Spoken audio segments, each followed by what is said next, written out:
I should have known something was wrong the moment I walked through my mother's front door that Christmas morning. Tyler bounced beside me, his 8-year-old eyes wide with excitement as we stepped into the living room. What I saw made my stomach drop. Under the towering pine tree sat a mountain of wrapped presents, 36 boxes and bags, in total, all bearing tags with my sister Amanda's children's names, Emma, Lucas, and Sophie. I searched frantically around the base of the tree, behind the couch, even in the hallway closet. Not a single gift bore my son's name. When my mother, Patricia, emerged from the kitchen wiping her hands on a dish towel, she glanced at Tyler's hopeful face and shrugged casually. "Oh, I forgot to pick up anything for him this year. I've been so busy." The words hit me like a physical blow. Forgot I stood there watching Tyler's face crumple as my mother continued chattering about the weather and breakfast plans as if she hadn't just shattered my child's Christmas morning. Around us, Amanda's 3 children began their gift-opening frenzy with squeals of delight. Video game consoles, bicycles with training wheels, designer sneakers, art supplies, remote-controlled cars, and stuffed animals flew from boxes in a whirlwind of wrapping paper and ribbon. Amanda sat on the sofa filming every moment, with her phone directing her kids to hold up each present for her social media posts. "Say thank you to Grandma Patricia," she coached them between snapshots. Not once did she glance at Tyler, who stood frozen beside me, his small hands twisted together in front of his winter coat. My mind raced backward through decades of similar moments. Growing up, I was always the responsible older brother working construction jobs every summer to pay for my college tuition, while Amanda partied through 3 different universities, dropping out each time when the coursework became challenging. Throughout those years, our parents constantly reminded me to be the bigger person whenever Amanda received more attention, more financial support, more excuses for her failures. I remembered working double shifts during my junior year to afford textbooks, while Amanda got a brand new car for her 19th birthday. I recalled our mother paying Amanda's credit card debt 3 separate times while lecturing me about fiscal responsibility when I asked for help with my student loans. Every family gathering brought subtle reminders that I was expected to succeed without assistance, while Amanda was coddled through every stumbling block. Tyler approached his cousins tentatively, hoping to share in their excitement by examining one of Lucas's new action figures. 10-year-old Lucas snatched the toy away. "Don't touch my stuff," he snapped. "These are mine." Emma and Sophie giggled, forming a protective circle around their bounty of gifts, while Tyler stepped backward, his cheeks flushing with embarrassment. Sarah had warned me this might happen. My wife stayed home with our 6-month-old daughter, Lily, nursing a cold and managing the baby's feeding schedule. Before I left that morning, she'd voiced concerns about the family dynamics Tyler might encounter. "Your mother has been acting strange lately," Sarah had said, bouncing Lily gently. "The way she talks about Tyler versus Amanda's kids is concerning." I'd defended my mother, insisting she loved all her grandchildren equally. Standing in that living room, surrounded by the chaos of Amanda's children's Christmas haul, I realized how naive I'd been. This wasn't an oversight or forgetfulness. This was deliberate exclusion disguised as absent-mindedness. The moment that shattered my remaining hope came when I overheard my mother speaking quietly to Amanda near the kitchen doorway. They thought I was distracted helping Tyler remove his coat, but their words carried clearly across the room. "Dean makes enough money anyway," Patricia said, arranging leftover gift bags in a neat pile. "Tyler doesn't need more toys cluttering up their house. Besides, I already promised Emma I'd help with her private school tuition next year. $15,000 is a significant commitment." Amanda nodded enthusiastically. "Exactly. Dean's doing fine. He doesn't need our help anymore." She paused to take another photo of Sophie hugging a massive teddy bear. "Besides, my kids deserve nice things after everything we've been through with the divorce." My hands clenched into fists as the truth crystallized. This wasn't about money or forgetfulness. This was about perceived need versus perceived success. Because I'd built a stable career and provided well for my family, my child was deemed unworthy of the same love and attention showered on his cousins. Because I'd worked hard and achieved financial stability, Tyler was punished with neglect and indifference. Tyler tugged at my sleeve, his voice barely audible above his cousin's excited chatter. "Daddy, why didn't Santa bring me anything to Grandma's house?" The innocence in his question, the confusion in his dark eyes, ignited something fierce and protective deep in my chest. I knelt down to his level, forcing my voice to remain calm and gentle, despite the rage building inside me. "Sometimes grown-ups make mistakes, buddy. Let's head home and check on Mommy and baby Lily, okay?" As I helped Tyler back into his jacket, zipping it carefully, while Amanda's children continued their gift celebration around us, I made a decision that would change everything. This treatment of my son would end today, regardless of the consequences for family harmony.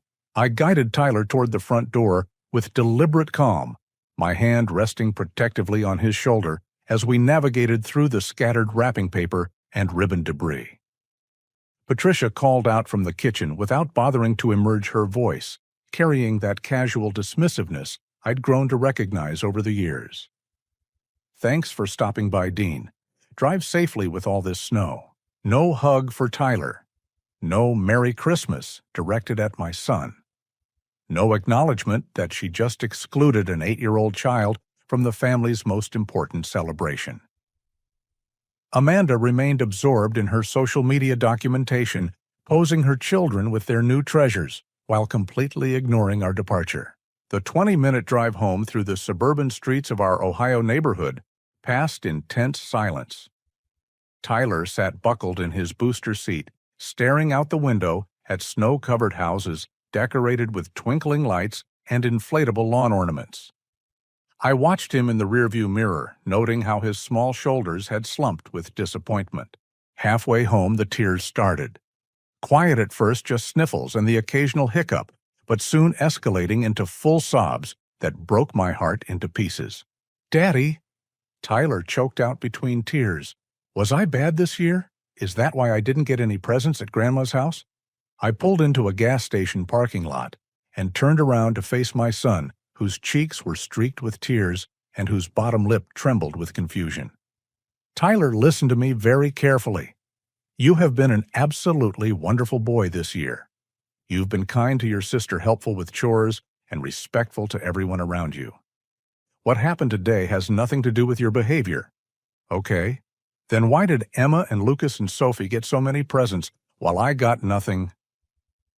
The question came out as a wail of pure childhood bewilderment. I chose my words carefully, knowing that whatever I said would shape how Tyler understood this experience for years to come. Sometimes adults make poor choices that hurt people we love. Grandma made a mistake today, a very big mistake, and Daddy is going to make sure it doesn't happen again. As we resumed our journey home, my mind began calculating. Over the past 5 years, I'd provided substantial financial support to my family members, always stepping up during their crises and emergencies. When Amanda's divorce left her with destroyed credit and no down payment options, I'd contributed $40,000 toward her house purchase. When my father's transmission failed, I'd covered the $3,000 repair bill. Last spring, when my mother faced unexpected medical expenses after her insurance claim was delayed, I'd advanced $8,000 to cover her procedures. The mental tally grew more infuriating with each recalled transaction. Amanda's car repairs totaling $6,000 over 2 years. My father's gambling debts, which I'd quietly settled twice to prevent family embarrassment, amounting to $12,000. My mother's cruise vacation with her sister, partially funded by my loan of $4,000 that was never repaid.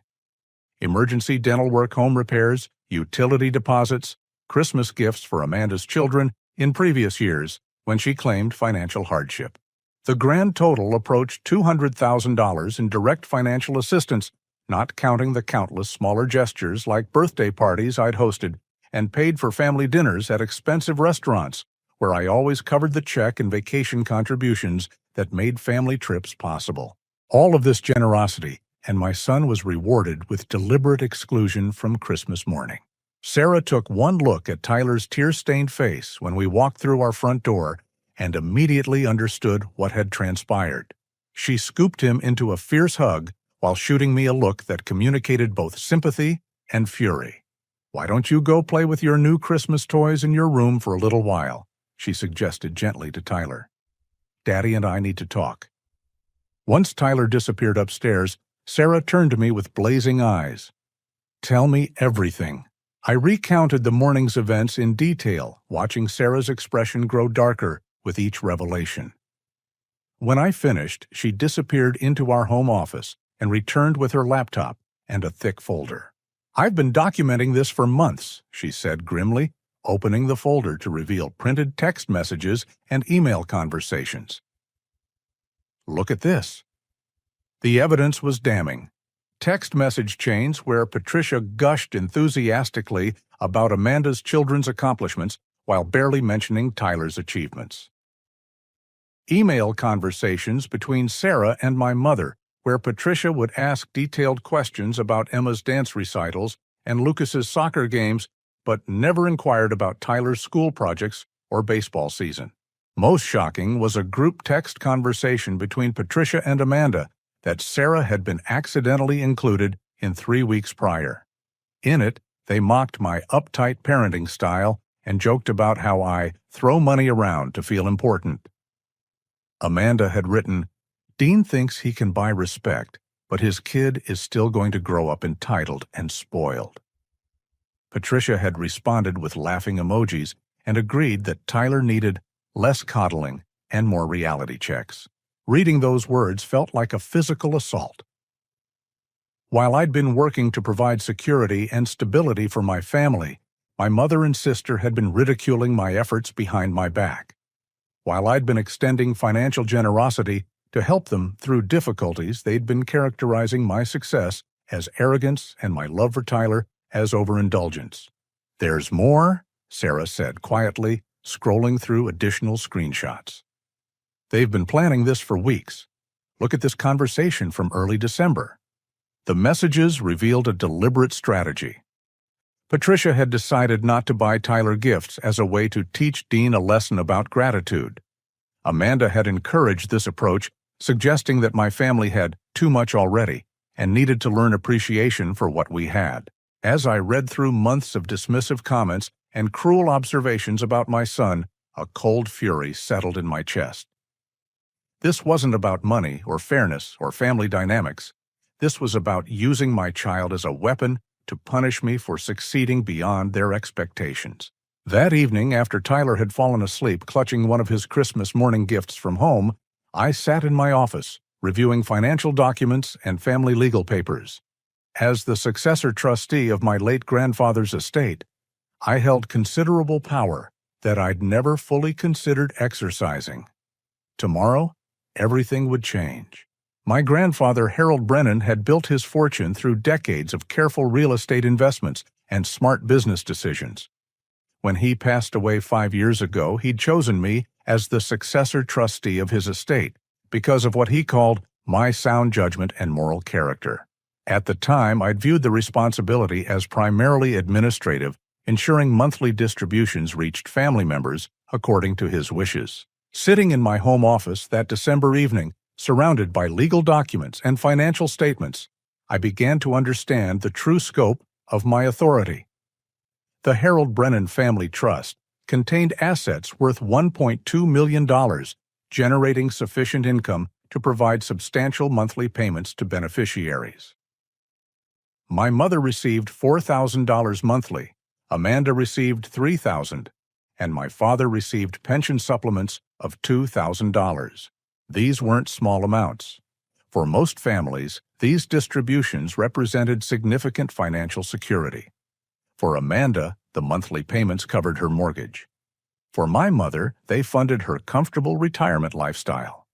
For my father, they supplemented his modest Social Security income. As I reviewed bank records and distribution histories, disturbing patterns emerged. 3 months ago, Amanda had told her neighbors and friends that her monthly income came from her inheritance, claiming credit for my grandfather's generosity, while never mentioning my role as trustee. She'd actively cultivated an image of independent wealth while relying entirely on family support. Deeper investigation revealed more troubling discoveries. Amanda had been using her trust distributions to fund luxury vacations and shopping sprees, while simultaneously claiming financial hardship when it came to her children's school supplies and clothing needs. Just 2 months ago, she'd called me in tears explaining that she couldn't afford Emma's dance costume for the winter recital. I'd immediately sent $500 to cover the expense, never knowing that she'd spent her trust money the previous week on a spa weekend in Chicago. My mother's financial behavior proved equally deceptive. Last year, she'd used 2 months of trust distributions to purchase Amanda a new Honda Accord, presenting it as a surprise gift, while never mentioning to me that family money had funded the purchase. She'd then asked me to contribute toward Amanda's car insurance costs, claiming that Amanda was struggling financially. The manipulative patterns became clearer with each document I examined. Both women had learned to leverage my success and generosity against me, using my willingness to help as justification for their irresponsible spending while hiding their true financial situations. The most infuriating discovery came buried in a legal file I'd almost overlooked. 6 months ago, Amanda and Patricia had quietly petitioned the county court to remove me as trustee and replace me with Amanda, claiming that I was financially irresponsible and not acting in the family's best interests. The petition included sworn statements alleging that I was withholding distributions capriciously and using my authority to control family members. Fortunately, my grandfather's attorney had structured the trust documents carefully. Any challenges to my trusteeship required formal notification to me, allowing for my legal response. When Amanda and my mother learned that I would be notified of their petition, they'd hastily withdrawn it, hoping I would never discover their betrayal attempt. Reading through their sworn statements felt like discovering a completely different version of reality. According to their petition, I was a controlling tyrant who used money to manipulate family relationships. They painted themselves as victims of my financial power while conveniently omitting any mention of the hundreds of thousands of dollars I'd personally contributed to their welfare over the years. The irony was staggering. While publicly claiming that I was withholding family money, they'd been privately accepting my personal financial assistance for everything from car repairs to medical bills. While officially stating that I wasn't acting in their best interests, they'd been unofficially asking me to fund their children's activities, their home repairs, and their emergency expenses. As I compiled evidence of their deception and ingratitude, my phone buzzed with a text message from Amanda. "Hope you guys had a nice Christmas morning at home. The kids loved all their presents from Grandma. Tyler seemed a little quiet when you left." The casual cruelty of that message, sent hours after she'd witnessed my son's heartbreak, crystallized my resolve. These weren't family members who'd made innocent mistakes or shown temporary poor judgment. These were manipulative people who'd systematically exploited my love and generosity while actively working to undermine my authority and damage my relationships with my children. I spent the rest of the evening reviewing trust documents and consulting estate law resources online. As successor trustee, I possessed what the legal documents termed absolute discretion in determining distributions for the welfare and benefit of beneficiaries. The trust's language was deliberately broad, allowing me to modify or suspend payments based on changing circumstances or beneficiary behavior. My grandfather had included a specific provision addressing what he called destructive conduct, defining it as actions that harmed family relationships or demonstrated ingratitude toward the trust's purpose of family welfare. According to the legal language, beneficiaries who engaged in such conduct could have their distributions reduced or suspended indefinitely. Reading that provision, I could almost hear my grandfather's voice. He'd built his wealth through hard work and careful planning, intending it to strengthen family bonds rather than enable manipulation and cruelty. He would have been disgusted by today's Christmas morning display and appalled by the secret attempt to remove me from my responsibilities. By midnight, I'd made my decision. Tomorrow, I would exercise my full authority as trustee to protect my family's dignity and ensure that my son never again suffered such deliberate humiliation. The monthly distributions that had funded Amanda's lifestyle and my mother's comfortable retirement would cease until fundamental changes occurred in how they treated Tyler and our family. I'd spent years being the generous brother, the helpful son, the reliable family member who could always be counted on for financial assistance. Tomorrow, I would become something they'd never experienced, a man with boundaries who refused to enable their cruelty toward my child.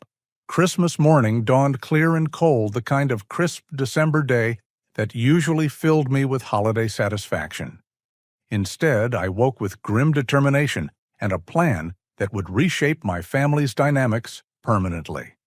While Sarah made breakfast and Tyler played with his Christmas toys from home, I placed a call to Harold Brennan's estate attorney, Marcus Sheffield.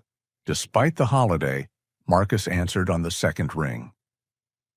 As a longtime family friend and my grandfather's trusted advisor for 30 years, he'd handled sensitive trust matters before and understood the importance of discretionary action. "Dean, good morning. I hope you're having a peaceful Christmas with your family." "Actually, Marcus, I'm calling because we have a situation that requires immediate trust intervention. I need to exercise my discretionary authority to suspend distributions." The conversation that followed was both professional and personal. Marcus had known my grandfather intimately and understood Harold's intentions for the trust structure. When I explained the previous day's events and provided background on the ongoing manipulation patterns, Marcus's response was unequivocal. "Your grandfather specifically included those provisions for exactly this type of situation," he confirmed. "He witnessed how family money could corrupt relationships and wanted you to have the tools necessary to protect the trust's core purpose. Suspending distributions for destructive conduct is well within your authority and completely defensible legally." We spent 40 minutes reviewing proper procedures and documentation requirements. As trustee, I needed to create a formal record of the suspension reasons, citing specific incidents of behavior that violated the trust's family welfare objectives. The beauty of the trust structure was its flexibility. I could modify distributions immediately, while the family had no legal recourse to challenge my decisions quickly. "How long do you anticipate maintaining the suspension?" Marcus asked. "Until fundamental behavioral changes occur and appropriate amends are made to Tyler and our family." I replied, "This isn't about punishment for its own sake. It's about requiring accountability and respect." By noon, all necessary paperwork was complete. I called the bank managing the trust assets and provided formal notification of the distribution suspension effective immediately. Account access codes were changed and automatic payment authorizations were canceled. The monthly payments that had flowed to my family members for 5 years were now completely under my control. The timing was deliberate. December 26th was typically when family members began planning their January expenses, relying on the trust distributions that arrived like clockwork on the 1st of each month. By suspending payments now, I ensured they would have maximum time to reflect on their behavior before facing financial consequences. Marcus had advised me to expect immediate pushback once family members discovered the suspension. "When people have relied on regular income streams, sudden changes create panic," he warned. "Be prepared for dramatic responses and manipulation attempts." His prediction proved remarkably accurate. At exactly 12:23 in the afternoon, my phone rang with an unknown local number. When I answered, my father's voice came through with barely controlled panic. "Dean, son, I think there might be some kind of banking error with the trust account. I called to check my balance for next week, and they're telling me the automatic deposit has been canceled. Can you look into this right away?" Walter's tone carried the forced casualness of someone trying to downplay a crisis. In the background, I could hear voices and what sounded like poker chips clinking together. He was calling from Carl's garage, where the weekly neighborhood poker game had been running for 15 years. "There's no banking error, Dad. I suspended all trust distributions yesterday due to family circumstances." The silence that followed stretched long enough that I wondered if the call had dropped. When Walter spoke again, his voice had changed completely, becoming high and strained. "What do you mean suspended? You can't just suspend the trust payments. That money is guaranteed by your grandfather's will. Actually, as trustee, I have complete discretion over distributions based on beneficiary conduct and family welfare considerations.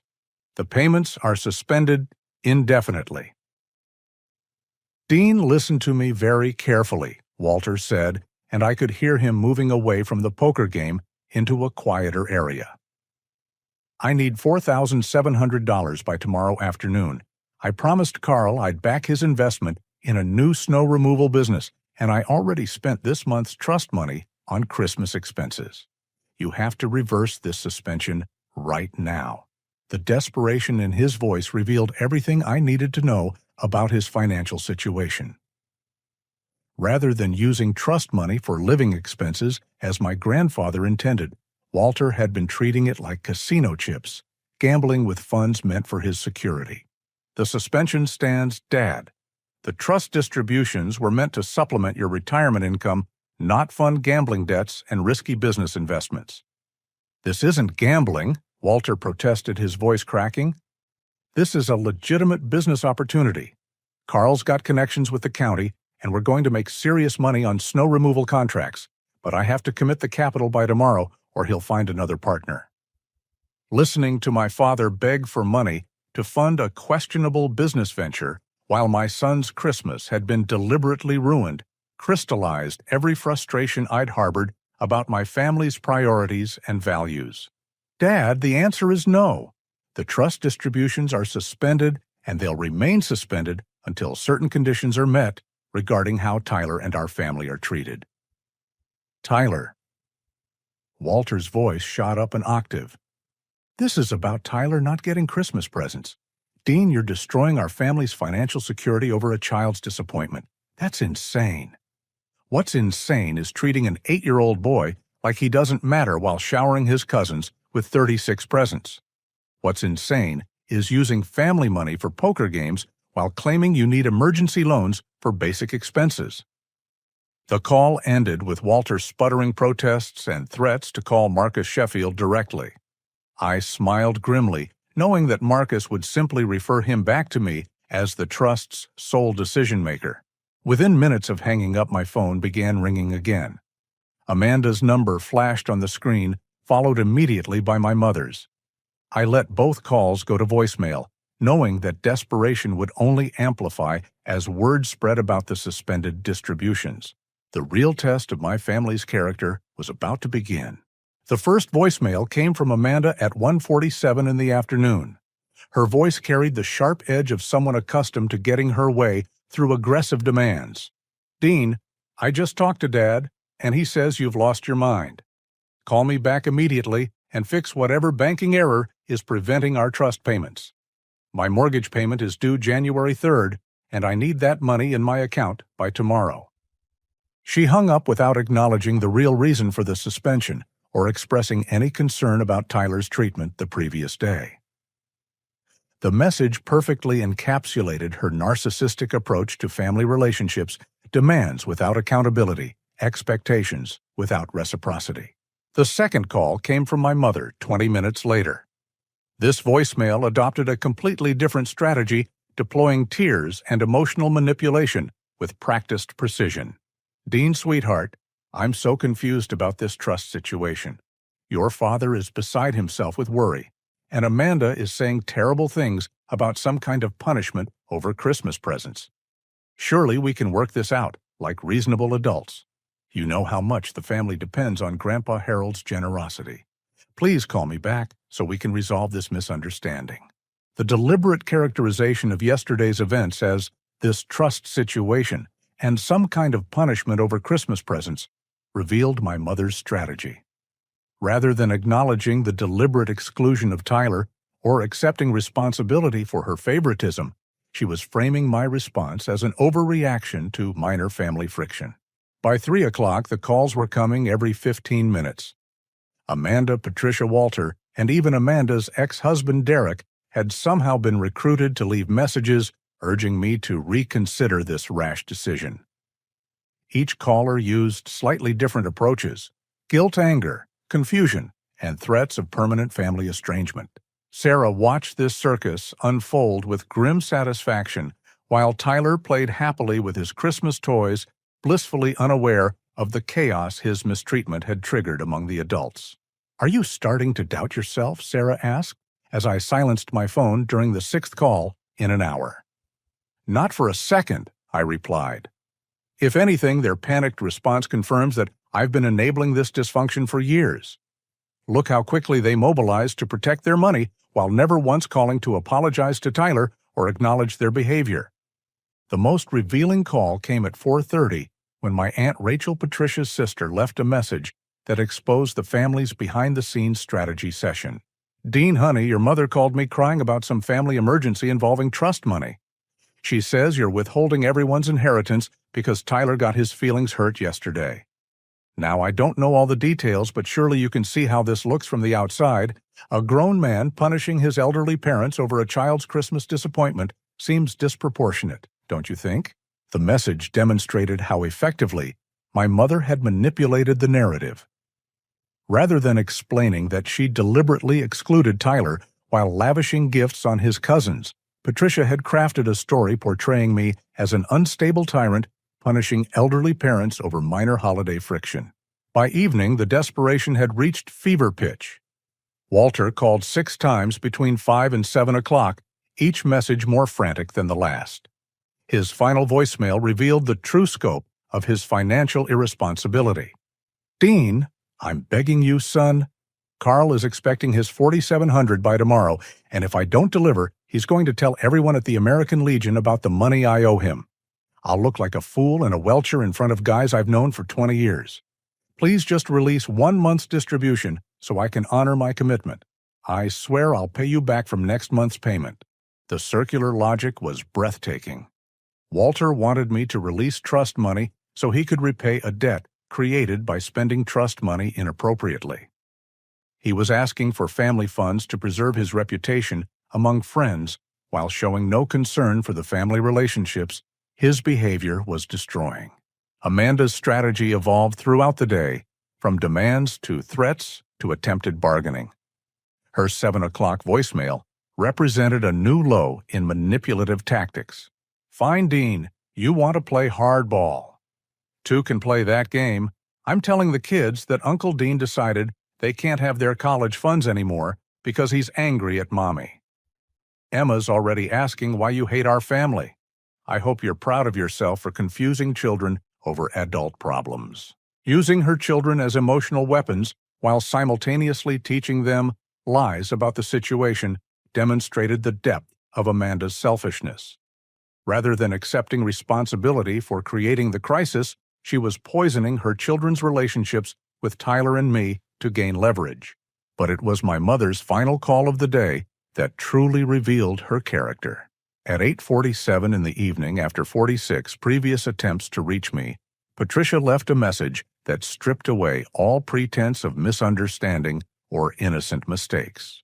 "Dean, I know you're angry about Christmas, and maybe I should have handled things differently. But it's too late to change what happened, and destroying our family's financial security won't bring Tyler more presents. I'll tell you what, I'll go to the store tomorrow and buy Tyler one nice toy, maybe something that costs $20, if you'll restore the trust payments immediately. That's fair, don't you think? One gift for Tyler and everything goes back to normal." The calculated coldness of that offer stole my breath. After deliberately excluding Tyler from Christmas while showering 36 gifts on his cousins, my mother was offering a single $20 toy as sufficient compensation for restoring monthly payments totaling $9,000 to the family. When I didn't respond to her generous compromise, Patricia's true feelings emerged in her final message of the day, recorded at 9:36. "You know what, Dean? I'm done trying to reason with you. You're being vindictive and cruel, destroying innocent people's financial security over a spoiled child's tantrum. Tyler needs to learn that life isn't fair, and the sooner he understands that, the better off he'll be. If you want to choose your son's hurt feelings over your family's welfare, that's your choice. But don't expect us to come crawling back when you finally come to your senses.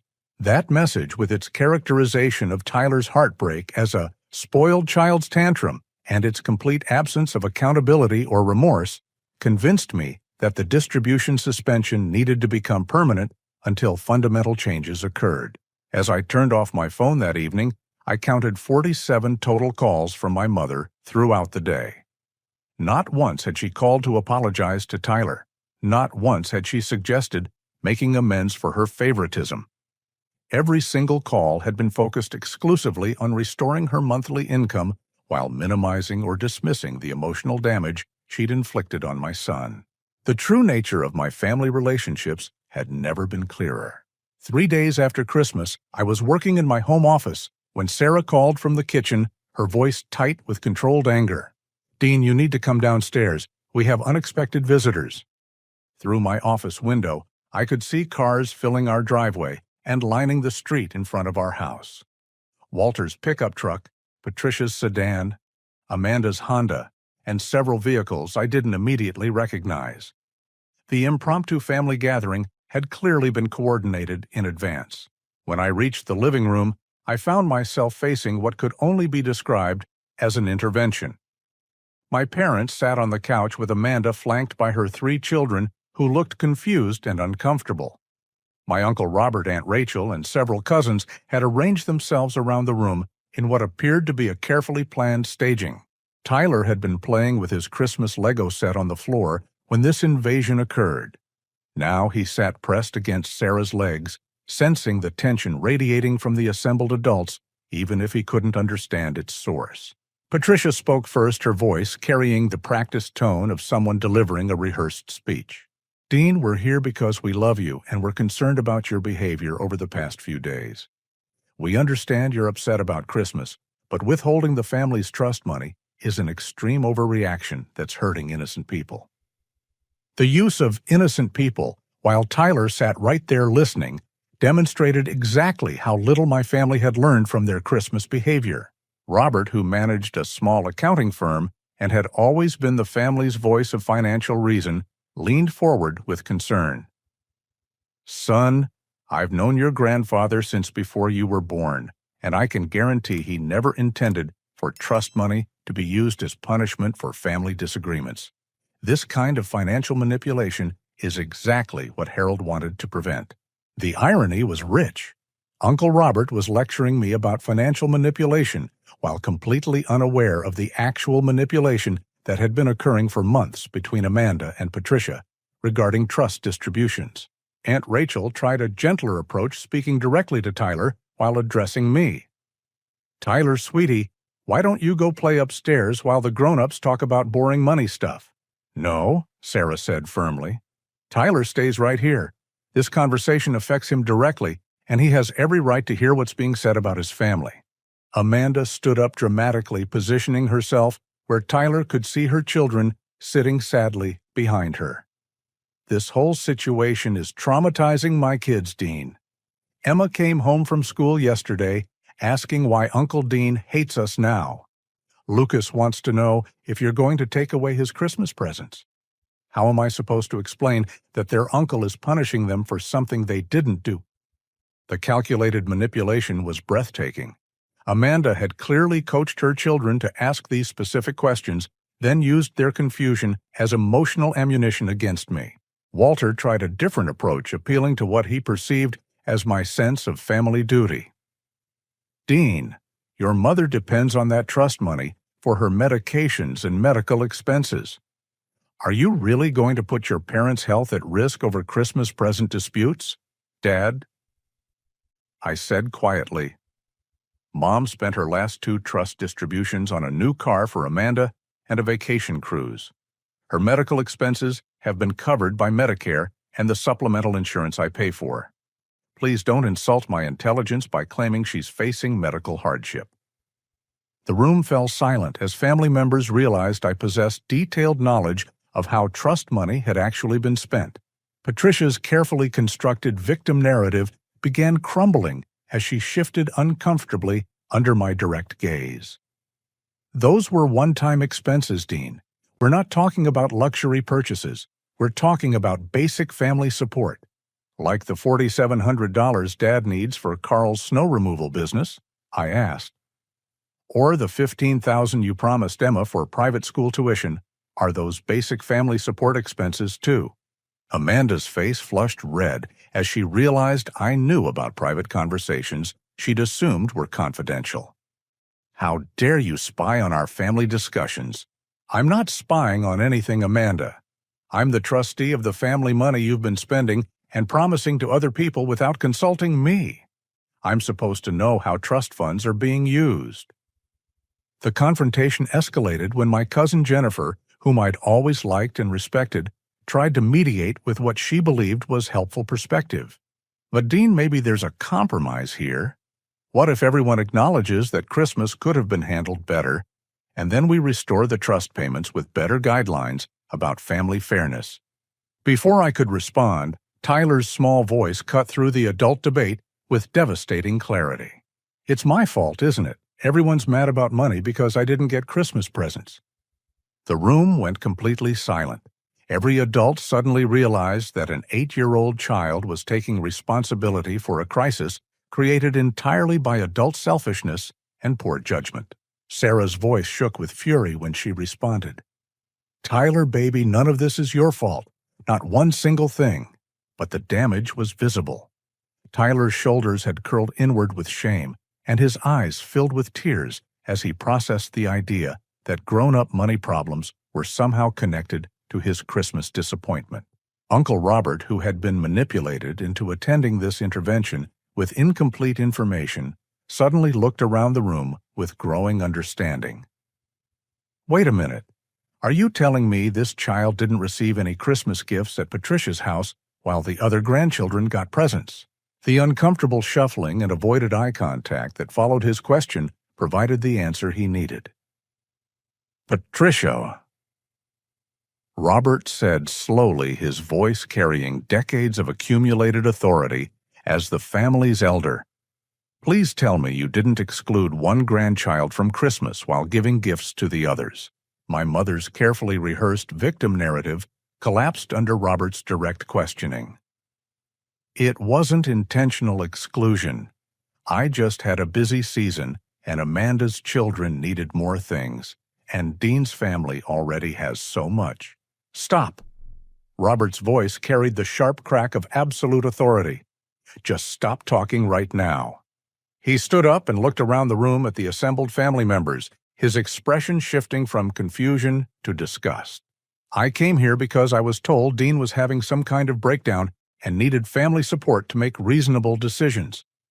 What I'm discovering is that a child was deliberately excluded from Christmas, and when his father took appropriate action to address that cruelty, the entire family mobilized to protect their income instead of protecting the child.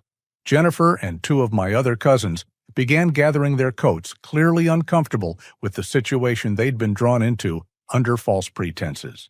Dean, Robert said, turning to face me directly, I owe you an apology. If I had known the real situation, I would never have participated in this, whatever this is supposed to be. Amanda made one last desperate attempt to regain control of the narrative. Uncle Robert, you don't understand how difficult things have been for our family. The divorce, the financial stress, raising 3 children alone, while Dean has every advantage. I understand perfectly, Robert replied coldly. I understand that you have family members who've been supporting you financially for years, and instead of gratitude, you've shown them disrespect and cruelty. I understand that when confronted with the consequences of that behavior, your first instinct was to gather allies and apply pressure rather than accept responsibility.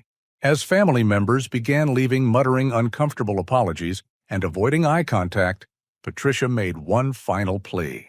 Dean, please, we can work this out. I'll apologize to Tyler. Amanda will apologize, and we'll make sure Christmas is fair next year. Just don't destroy our family over one mistake. I looked at Tyler, still pressed against Sarah's legs, still believing that adult problems were somehow his fault. I thought about the months of manipulation, the secret legal challenges to my trusteeship, the casual cruelty of 36 gifts for some children while others got nothing. The trust distributions will remain suspended until meaningful changes occur, I said quietly. Not apologies, not promises. Changes. The intervention's failure marked the beginning of what I called the accountability period. For 2 weeks, my phone stayed silent. No desperate calls, no manipulation attempts, no family emergencies requiring immediate financial intervention. The family had apparently decided that if pressure tactics couldn't restore their income stream, they would try complete silence as punishment for my unreasonable expectations. During this quiet period, Tyler slowly returned to his normal, cheerful self. The shame and confusion he'd absorbed during the intervention gradually faded as Sarah and I consistently reinforced that none of the adult problems were his responsibility or fault. On January 10th, 2 weeks after the trust suspension began, my mother called with a significantly different tone than her previous communications. "Dean, I've been thinking about everything that happened, and I want to talk. Not about money, just about our family. Could you and Tyler come over for dinner this weekend?" Something in her voice suggested genuine reflection rather than strategic manipulation. So I agreed to visit with careful conditions. The conversation would focus on relationships rather than finances, and any discussion of trust distributions was off limits. Saturday evening, Tyler and I arrived at my childhood home to find a dramatically different atmosphere than Christmas morning. Patricia had prepared Tyler's favorite meal, set the table with his special placemat from when he was younger, and most importantly, she immediately knelt down to his eye level when we arrived. "Tyler, I owe you a very big apology," she said, her voice shaky with emotion. "Grandma made a terrible mistake at Christmas, and I hurt your feelings very badly. That was wrong, and I'm sorry." Tyler, with the generous heart of childhood, immediately hugged her and said, "It's okay, Grandma," but I knew that simple forgiveness from an 8-year-old couldn't repair the deeper dysfunction that had created this crisis. Over dinner, my mother began explaining the thoughts and realizations that had emerged during our 2 weeks of silence. I kept telling myself that I forgot to buy Tyler presents because I was busy, but that wasn't true. I deliberately chose not to buy him gifts because I thought your family had enough already. I convinced myself that because you were successful, Tyler didn't need the same attention and love that Amanda's children needed. She paused, struggling with words that clearly didn't come easily. "I was jealous of your success, Dean. When you bought your house and started your business and created this stable life for Tyler, I felt like I had failed as Amanda's mother because she struggled so much. Instead of being proud of you, I resented you, and I took that resentment out on Tyler." The admission was more honest than I'd expected, but honesty alone couldn't rebuild destroyed trust. Mom, the gift issue was just the visible symptom of a much deeper problem. The secret legal petition to remove me as trustee, the months of manipulation about spending the casual cruelty toward Tyler while demanding continued financial support from me. Those patterns have to change completely. Patricia nodded, tears streaming down her face. "I know. I've been talking to someone, a counselor, about why I behaved so badly. She helped me understand that I was using money and favoritism to try to control family relationships. Over the following hour, she outlined specific changes she was committed to making family therapy sessions with Amanda to address the competitive dynamic between her children-written agreements about equal treatment for all grandchildren and complete transparency about how any future trust money would be used. Most importantly, she asked Tyler directly what would help him feel safe and valued in our family going forward.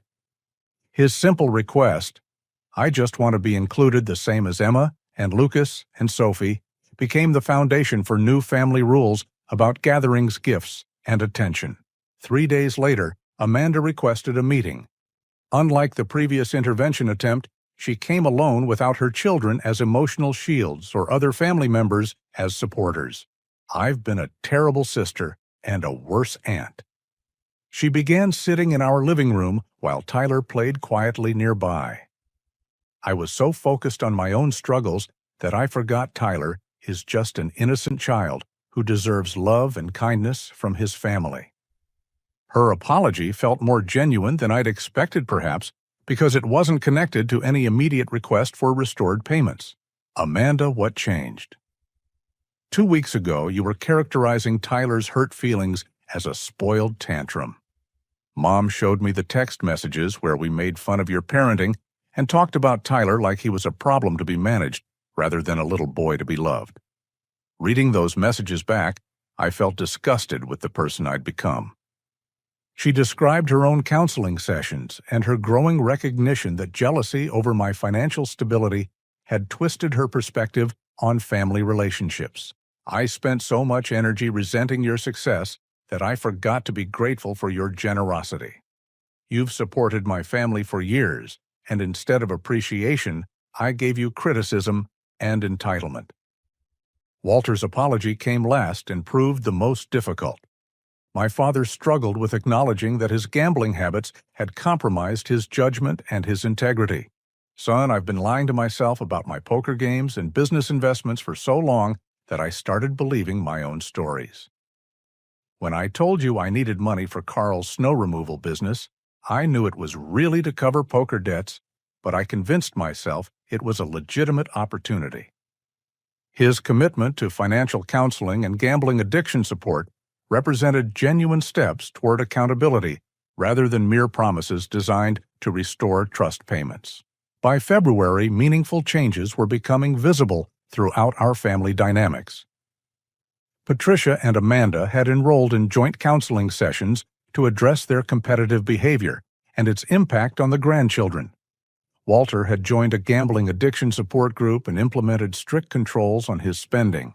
Most importantly, Tyler was experiencing consistent love and attention from his extended family for the first time in his life. Grandma's weekly calls included equal questions about all the grandchildren. Amanda's children were learning to share and include Tyler in their activities. Family gatherings became opportunities for connection rather than competitions over resources and attention.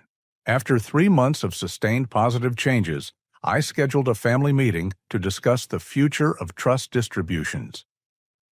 Rather than simply restoring the previous payment structure, I implemented new guidelines requiring transparency about spending regular family meetings to address conflicts before they escalated and written agreements about equal treatment for all grandchildren. The monthly payments resumed, but within a framework of accountability that protected Tyler and our family relationships going forward.